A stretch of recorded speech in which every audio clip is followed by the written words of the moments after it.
Luisa, meron daw gustong kumausap sa'yo. Tuloy mo kayo. Magandang hapon sa'yo, Lisa. Ako si Mrs. Ortega. Meron lang sana akong ihihingin sa inyong pabor. Umupo muna kayo. Okay.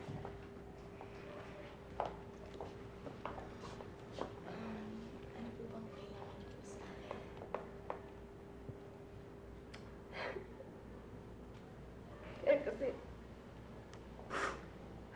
Kasi yung anak ko may cancer.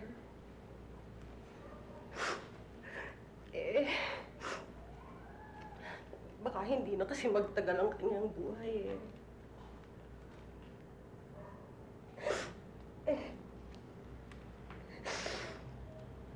bago man lang siya mamatay, gusto ko kasi niyang makita.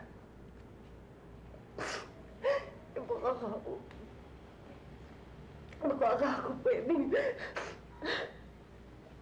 makita mo naman siya kahit man lang sandali. Huwag po kayo mag-alala. Napakalit po na bagay hinihiling niyo sa akin eh. Jojo, pakitingnan mo naman yung schedule ko. Ano po kayo umiyak? Ako punong-puno ka this whole week, tsaka next week. Pero ito, Tuesday. Tuesday po ng hapon. Pwede siya kaya lang sandali lang ho. Kahit ano sandali, kahit sandali lang ako. Paano niyo nang ahawa? Sige po. Ay, Ano po ba yung address ng bahay mo? Ano po? napakabait mo pala. Maraming salamat po.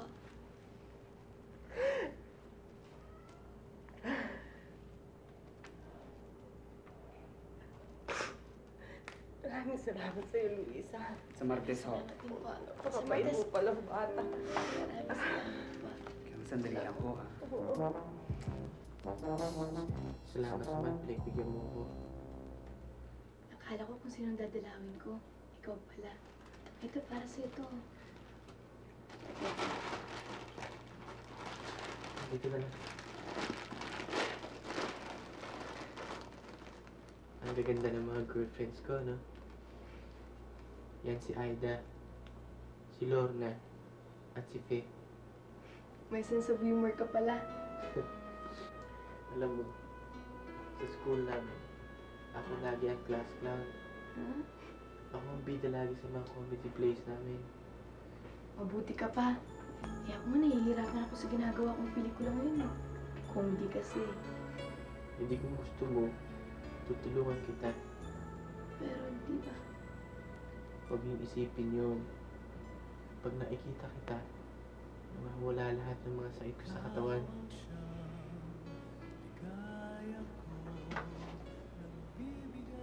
Pwede bang tumalaw sa inyo?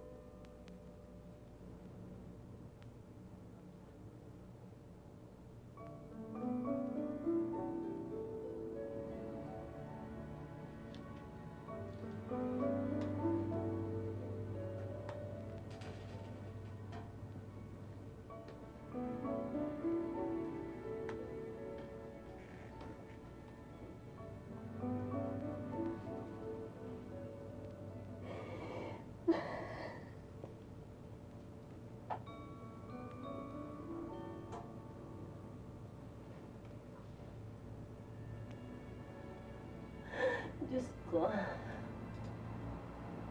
Diyos ko. Bakit naman si Dindo pa?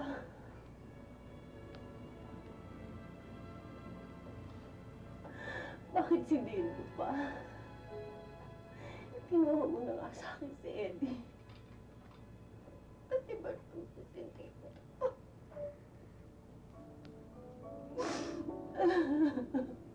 Diyos ko. Ano bang kasalanan ko sa'yo? Ba't mo mapapasahan ng ganito? Ba't ng ano ko eh?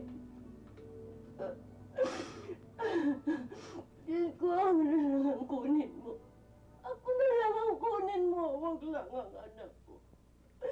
Bakit hindi pa ako